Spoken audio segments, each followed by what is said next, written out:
എല്ലാവർക്കും നമസ്കാരം. ഇന്ന് നമുക്ക് ബീട്രൂട്ട് തോരൻ എങ്ങനെയാണ് ചെയ്യുന്നതെന്ന് നോക്കാം. ഈ ഒരു തോരൻ ഞാൻ തയ്യാറാക്കുന്ന എൻ്റെ അമ്മൂമ്മ ചെയ്യുന്ന ഒരു രീതിയിലാണ്. നമ്മൾ സാധാരണ തോരൻ ഉണ്ടാക്കലിൽ നിന്ന് കുറച്ച് വ്യത്യസ്തമായിട്ടാണ്. ഈ ഒരു തോരന് പ്രത്യേക ഒരു ടേസ്റ്റാണ് നമ്മൾ സാധാരണ രീതിയിൽ ചെയ്യുന്നതിനെക്കാട്ടിലും. ബീട്രൂട്ട് ഇഷ്ടപ്പെടാത്ത ആൾക്കാർ പോലും ഈ ഒരു തോരൻ എന്തായാലും ഇഷ്ടപ്പെടും. അപ്പോൾ അധികം താമസിയാതെ ഈ ഒരു സിമ്പിൾ തോരൻ എങ്ങനെയാണ് ഉണ്ടാക്കിയെടുക്കുന്നത് നോക്കാം. അപ്പോൾ ഈ ഒരു തോരൻ തയ്യാറാക്കി എടുക്കാൻ വേണ്ടിയിട്ട് നമുക്ക് മീഡിയം സൈസിലുള്ള ഒരു ബീട്രൂട്ട് വേണം. ഈ ബീട്രൂട്ട് തൊലിയൊക്കെ കളഞ്ഞതിന് ശേഷം പൊടിയായിട്ട് ഇതുപോലെ കൊത്തിയരികയാണ് ഏറ്റവും നല്ലത്. അല്ലെങ്കിൽ ചോപ്പർ വെച്ചിട്ട് ചോപ്പ് ചെയ്യുക. പക്ഷേ നിങ്ങൾ ഗ്രേറ്റർ വെച്ചിട്ട് ഈ ഒരു ബീട്രൂട്ട് അരിയരുത്. നമ്മൾ ഈ ഉദ്ദേശിക്കുന്ന രീതിയിൽ ചെയ്യണമെങ്കിൽ ഗ്രേറ്റർ വെച്ചിട്ട് ചെയ്താൽ ശരിയാവില്ല. അപ്പോൾ കൊത്തി അരിഞ്ഞിട്ടാണ് ഇതിൽ ഏറ്റവും ടേസ്റ്റ് കിട്ടുക. അപ്പോൾ ഇനി ഈ ഒരു ബീട്രൂട്ടിലേക്ക് നമുക്കിനി ബാക്കിയുള്ള ചേരുവകളൊക്കെ ഒന്ന് ചേർത്ത് കൊടുക്കാം.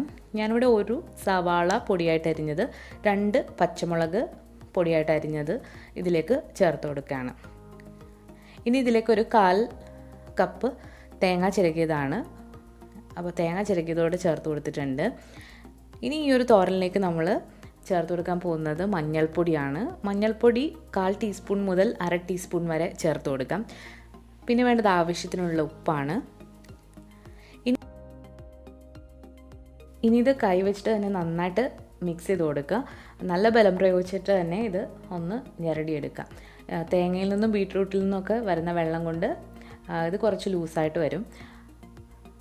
അപ്പോൾ നമ്മളിത് മിക്സ് ചെയ്ത് ഒരു 10 മിനിറ്റ് മാറ്റി വെക്കുകയാണെങ്കിൽ ഒന്നുകൂടി നല്ലതാണ്.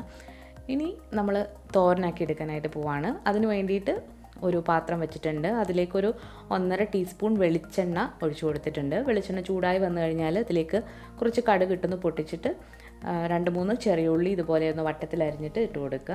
ഇതിലേക്ക് കുറച്ച് വറ്റൽമുളകും കറിവേപ്പിലയും കൂടി ചേർത്ത് കൊടുക്കുക. ഇത് നന്നായിട്ട് മൂത്ത് വരുമ്പോഴത്തേക്ക് നമ്മൾ ഈ മിക്സ് ചെയ്ത് വെച്ചിരിക്കുന്ന ബീട്രൂട്ടും ഉള്ളിയും തേങ്ങയും പച്ചമുളകും കൂടിയുള്ള കൂട്ട് ഇതിലേക്ക് ഇട്ടിട്ട് നന്നായിട്ടൊന്ന് ഇളക്കി യോജിപ്പിക്കുക. അപ്പം നമ്മളിങ്ങനെ മിക്സ് ചെയ്തിട്ട് ബീട്രൂട്ട് തോരൻ വെക്കുകയാണെങ്കിൽ ഒരു പ്രത്യേക ടേസ്റ്റാണ് നമ്മളല്ലാതെ വെക്കുന്നതിനെക്കാട്ടിലും. അപ്പോൾ ഇത് നന്നായിട്ട് ഇളക്കി കൊടുത്തതിന് ശേഷം ഇതിലേക്ക് കുറച്ച് വെള്ളം ഇതിലേക്ക് ഒഴിച്ച് കൊടുക്കുക. ഈ ബീട്രൂട്ട് വേവാൻ ആവശ്യമായിട്ടുള്ള വെള്ളമാണ്. ഇനി ഇത് അടച്ച് വെച്ചിട്ടൊരു 5 മിനിറ്റ് നമുക്കൊന്ന് വെയിറ്റ് ചെയ്യാം. ഇതിപ്പോൾ 5 മിനിറ്റ് കഴിഞ്ഞിട്ടുണ്ട്. നമ്മുടെ ബീട്രൂട്ട് തോരൻ വെന്ത് വന്നിട്ടുണ്ട്. ഇനി നമുക്കിത് തുറന്നിട്ട് നന്നായിട്ടൊന്ന് ഇളക്കി ഒന്ന് സ്പ്രെഡ് ചെയ്തിട്ട് കൊടുക്കാം. ഇനി തീ കുറച്ച് കൂട്ടി വെച്ചിട്ട് നമുക്കിതൊന്ന് ചിക്കി തോത്തിയെടുക്കണം. അപ്പോൾ ഈ ഒരു ബീട്രൂട്ട് തോരനൊരു പ്രത്യേക ടേസ്റ്റാണ്. കാരണം നമ്മളിത് നന്നായിട്ട് കൈവച്ചിട്ട് മിക്സ് ചെയ്തിട്ടാണ് ചെയ്തിട്ടുള്ളത്. അപ്പോൾ കൈവച്ചിട്ട് ചെയ്യുമ്പോൾ നല്ല ടേസ്റ്റാണ്. നമ്മൾ സാധാരണ ബീട്രൂട്ട് അരിഞ്ഞിട്ട് തേങ്ങ അതിലേക്ക് ഇടുന്നതിനെക്കാട്ടിലും എന്തുകൊണ്ടും ഇതിന് ടേസ്റ്റ് കൂടുതൽ തന്നെയാണ്. അപ്പോൾ ഇതുവരെ ഇങ്ങനെ ഒന്ന് ട്രൈ ചെയ്ത് നോക്കിയിട്ടില്ലാത്തവർ തീർച്ചയായിട്ടും ട്രൈ ചെയ്ത് നോക്കുക. നിങ്ങൾക്ക് എന്തായാലും ഇഷ്ടപ്പെടും. സത്യം പറഞ്ഞാൽ ഈ ഒരു തോരൻ മാത്രം മതി ചോറ് കഴിക്കാനായിട്ട്. അത്രയ്ക്ക് ടേസ്റ്റി ആയിട്ടുള്ള ഒരു തോരനാണ്. ബീട്രൂട്ടിന് പൊതുവേ കുറച്ച് മധുരമാണ്. അപ്പോൾ നിങ്ങൾ കുറച്ച് എരിവ് കൂട്ടിയിട്ട് കൊടുക്കുക, മധുരം ഒത്തിരി ഇഷ്ടമില്ലാത്തവർ. അപ്പോൾ എന്തായാലും നിങ്ങളെല്ലാവരും ട്രൈ ചെയ്ത് നോക്കിയിട്ട് നിങ്ങളുടെ ഫീഡ്ബാക്സ് ഒക്കെ അറിയിക്കുക.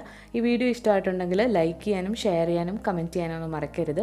പുതിയതായിട്ട് ചാനൽ കാണുന്നവരാണെങ്കിൽ സബ്സ്ക്രൈബ് ചെയ്തതിന് ശേഷം റൈറ്റ് സൈഡിലായിട്ട് കാണുന്ന ബെല്ലൈക്കൺ കൂടി ഒന്ന് ക്ലിക്ക് ചെയ്യണം. പുതിയൊരു റെസിപ്പി ആയിട്ട് വീണ്ടും വരുന്നതാണ്. Thank you.